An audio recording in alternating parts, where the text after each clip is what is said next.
Vídeo rápido sobre Transmissão Paulista, com códigos de negociação TRPL3 e TRPL4 na Bolsa de Valores brasileira. Empresa essa que no período retornou mais de 8.100% contra um retorno de apenas 466% do Ibovespa, o principal índice brasileiro. Trazendo isso para o mundo real, um aporte inicial de apenas R$ 1.000 da empresa se transformou hoje em mais de R$ 82.000, aplicando a metodologia das 3 chaves do sucesso que eu sempre trago para vocês em todos os vídeos.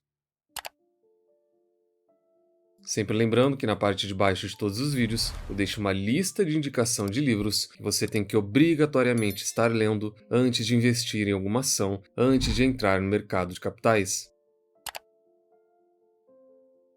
Se você é acionista de Transmissão Paulista ou pretende se tornar sócio da empresa, a gente vai passar pelos principais temas da empresa, estudar os números, olhar os dividendos, calcular preço teto e preço justo, um comparativo rápido dentre ela e as principais empresas do setor, ver qual vale mais a pena, se são as ordinárias ou as preferenciais, e no final do vídeo a minha opinião sobre o que fazer ou não com suas ações no meio de tantas quedas recentes.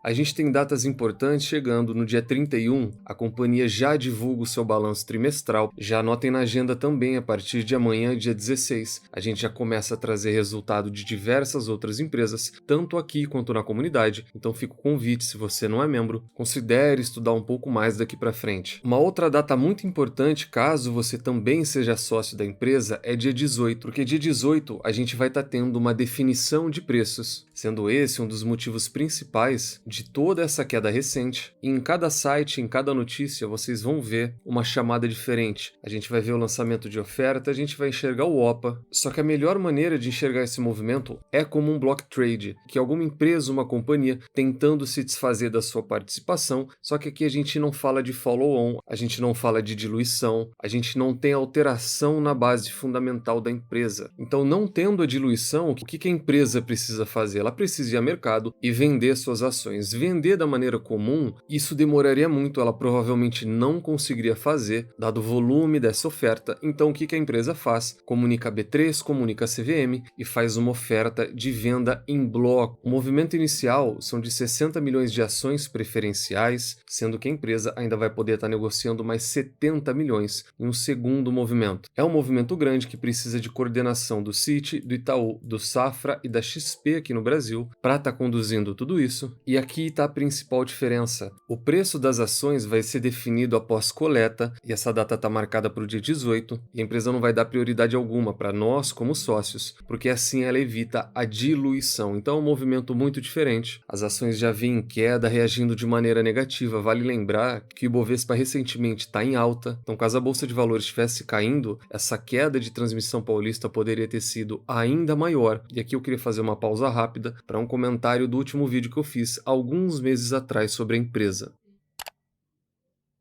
O terceiro ponto negativo, ou terceiro gatilho, que afasta muita gente da empresa é a questão da venda de participação da Eletrobras. Quando isso for estruturado e isso vier a leilão, não tenham dúvida, da mesma maneira que aconteceu com diversas outras empresas que tiveram seu sócio majoritário vendendo participação, a gente vai ter uma pressão vendedora sim, a cotação da empresa vai entrar no vermelho sim, e o investidor que está procurando uma oportunidade, ele sem dúvida alguma ele pode se beneficiar. E para quem seguiu esse movimento e estava aguardando de fato uma oportunidade, quinta-feira agora a gente vai ter definição de preços, e geralmente esses preços eles têm que ser com desconto na cotação atual, na cotação de tela. A empresa busca o maior preço possível para se desfazer, afinal de contas, ela ganha mais. Só que sabendo desses descontos, o mercado sempre se antecipa, por isso a gente tem tantas quedas quando as empresas fazem esse tipo de operação. Então é bom que isso aconteça o quanto antes, porque a minha opinião ainda é a mesma de um ano atrás. Isso é passageiro, isso é um não recorrente. O que existe é apenas uma pressão vendedora em cima do papel, a gente não altera fundamentos e o sócio não tem motivo nenhum para se preocupar, a não ser uma oportunidade de estar aumentando posição em uma boa empresa, que é isso que a gente vai ver a partir daqui. De maneira rápida, olhar para os números e entender se faz sentido ou não investir na empresa, se ela oferece ou não um bom retorno para o sócio.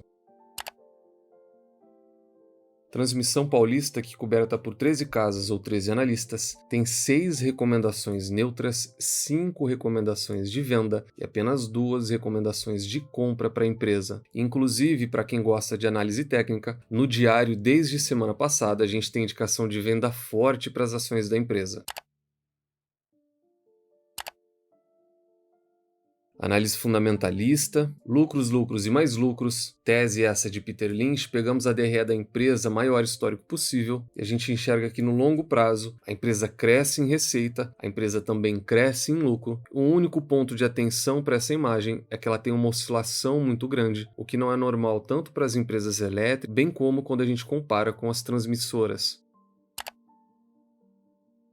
Quanto ao ROI, Return on Equity, tese essa de Warren Buffett, a empresa tem uma média histórica de 16%, com retorno sobre o patrimônio hoje na casa de 15%. A gente enxerga aquela mesma oscilação, e esse acaba sendo um dos pontos negativos de Transmissão Paulista. Quando a gente compara o ROI dela com o da Taesa, por exemplo, a Taesa é uma empresa mais eficiente do que ela. O Dividend Yield, tese essa de Benjamin Graham e Luiz Barsi Filho, ela tem uma média histórica acima de 7%, é uma ótima média histórica, ela sempre foi uma empresa que remunerou muito bem os sócios. Ela é uma empresa que não deixa de pagar e chegou inclusive a estar pagando quase 15% há pouco tempo atrás. Preço sobre lucro, tese essa de Robert Shiller, ela tem uma média histórica de 16 vezes o lucro, isso está muito contaminado por esse PL de quase 130 vezes. O ideal é a gente olhar aqui embaixo, o investidor vai perceber que ela é uma empresa que sempre teve múltiplos baixos, o mercado não espera que ela cresça a altas taxas. E um bom indicativo para isso está aqui embaixo, nos últimos 5 anos ela cresceu a uma taxa média na casa de 7% lucro, o que é muito condizente com o preço sobre lucro dentre 6 e 7 vezes também nesses últimos anos. Dívida líquida versus EBITDA, tese essa de Peter Lynch, ela tem uma média histórica muito boa, é uma dívida de apenas uma vez o EBITDA dela, ou seja, a capacidade que a empresa tem de geração de dinheiro. Nos últimos anos isso vem crescendo, esse é um ponto de atenção recente do mercado. A empresa está em um ciclo de investimentos, a empresa está em um ciclo de captação de receita, mas por hora tudo tranquilo, essa boa gestão histórica de caixa dela é o que possibilita ela estar se alavancando nesses momentos, e ela tem uma situação muito mais confortável, por exemplo, que quando a gente compara com Taesa, que essa relação está próxima a 5 vezes. Preço teto, tese essa de Luiz Barsi Filho. Comentário rápido é que a empresa ainda não pagou nenhum provento em 2024. Esses 2 pagamentos desse ano, eles são competentes ao ano de 2023. E aqui a gente já fazendo um projetivo, um dividendo inteligente, como a gente fez recentemente em Santander, e no dia seguinte o banco anunciou proventos. Em toda a história de Transmissão Paulista, em todo o tempo que eu sou sócio da empresa, ela sempre anuncia proventos no final do ano. Por vezes ela anuncia no começo e no meio do ano, mas mesmo assim, em todos esses anos, ela anuncia pagamentos também em dezembro. Então, como a gente não tem nenhuma datacom ainda para esse ano de 2024, vale o sócio ficar atento, a gente pode estar na iminência também de um novo anúncio, e caso a gente use esses 2,20 que a empresa distribuiu no ano passado, a gente teria um preço teto de no máximo R$ 36 para a empresa. Preço justo, tese essa de Benjamin Graham. Preço justo e preço teto são teses diferentes, com finalidades também diferentes. A fórmula está aqui ao lado, pode pausar o vídeo caso você queira. Pegamos 22,5, multiplicamos pelo Earnings Per Share, que é o LPA, 4,15. Multiplicamos novamente pelo Business Valor Per Share, que é o VPA, 27,34. Extraímos a raiz quadrada e teremos um preço justo acima de R$ 50 para a empresa.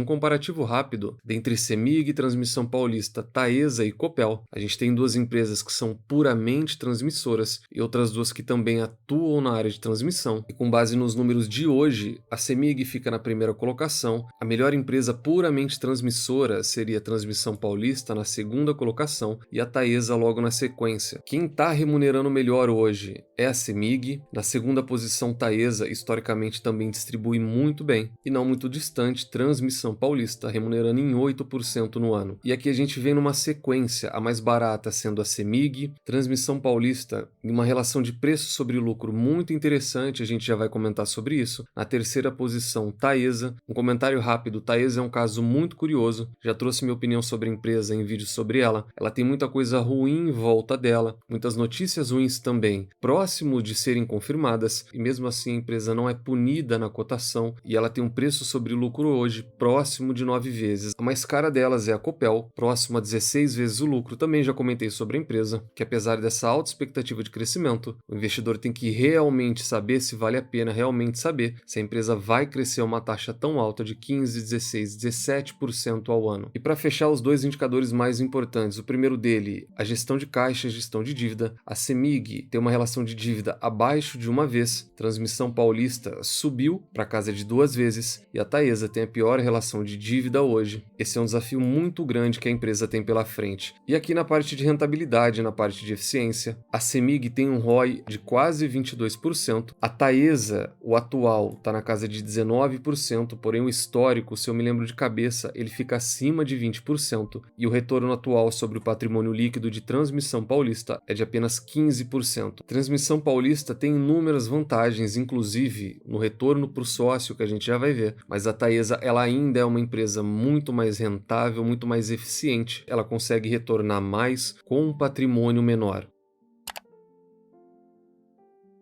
Mas quando a gente compara essas duas empresas em um horizonte de 10 anos, desde 2014 para cá, elas têm um retorno muito satisfatório, também muito parecido, porém Transmissão Paulista leva uma ligeira vantagem, um retorno de 715% contra um retorno de 620% de Taesa.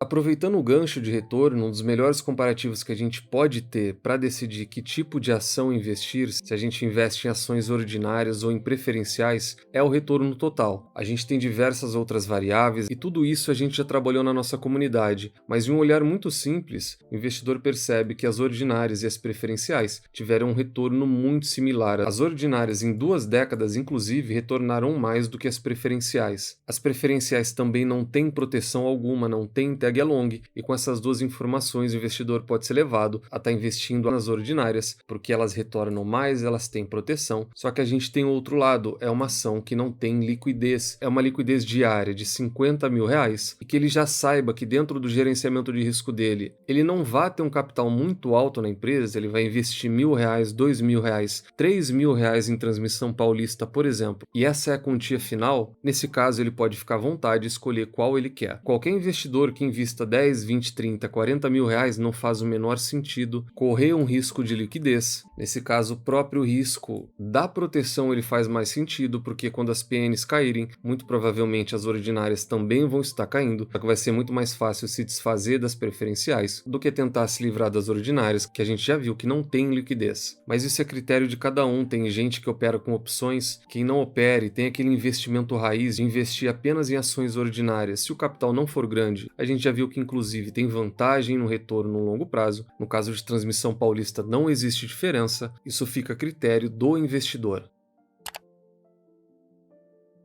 E para finalizar o vídeo, no comentário final, quando a gente junta essa operação de venda, que ela é pesada e tende a não acabar tão cedo, somado, e eu não sei se vocês se lembram, a diminuição de pagamento da empresa, a gestão optou por diminuir pagamento para cuidar do próximo ciclo, então a gente tem uma venda gigante em bloco, diminuição de pagamento, diminuição de proventos, a dívida da empresa aumentando, que também impacta em proventos, somado ao novo ciclo bilionário de investimentos, somado a uma dívida que também vem aumentando. E a gente não pode se esquecer, vale sempre lembrar, a finalização da RBSE, uma receita muito importante para a empresa. Com tudo isso somado, a gente acaba tendo uma pressão um pouco maior do que necessário, e a minha opinião é a mesma desde o ano passado. Uma pressão desnecessária, uma pressão exagerada em cima de qualquer empresa, não apenas dela, acaba gerando distorções. Para mim, a gente ainda fala de não recorrente, prefiro voltar sempre o olhar para a capacidade operacional da empresa, para o poder de gerar caixa dela, e ficar mais mais do que evidente que a empresa deveria estar valendo mais do que ela vale hoje. O investidor que compra uma companhia no meio de tudo que ela está passando, ele tem que ser muito paciente, ele tem que olhar lá na frente, ele tem que ser realmente um investidor de longo prazo. Eu não me desfaço, eu não vendo, porque quando a gente fala de dividendos, ela é uma das empresas mais confiáveis que eu tenho, um dos melhores retornos, e é muito difícil de apostar contra a Transmissão Paulista quando a gente fala em horizontes de 10, 15, 20, 30 anos. Então esse foi o vídeo de hoje, a gente passou por todos os pontos de Transmissão Paulista, uma ótima empresa, um dos melhores retornos históricos do Ibovespa. E caso você queira abrir conta no BTG, que é a corretora que eu utilizo para investir, com diversos benefícios, ou para simplesmente ter possibilidade de negociação de taxas e uma comunicação direta com o nosso assessor aqui da carteira da comunidade, tem um link no comentário e de maneira bem rápida, até mesmo pelo celular. Preenche o formulário, que muito em breve o pessoal já vai estar entrando em contato com você. Deixa no comentário o que você achou, se é sócio de alguma dessas empresas ou não, e nunca se esqueçam das 3 chaves do sucesso. Encontre excelentes empresas a preços atrativos, com uma excelente gestão e nunca mais as vendam. Tranque as 7 chaves. O Value Investing foi e ainda é a melhor maneira do investidor pequeno e individual multiplicar o seu capital na bolsa de valores. Nos vemos no próximo vídeo e até lá.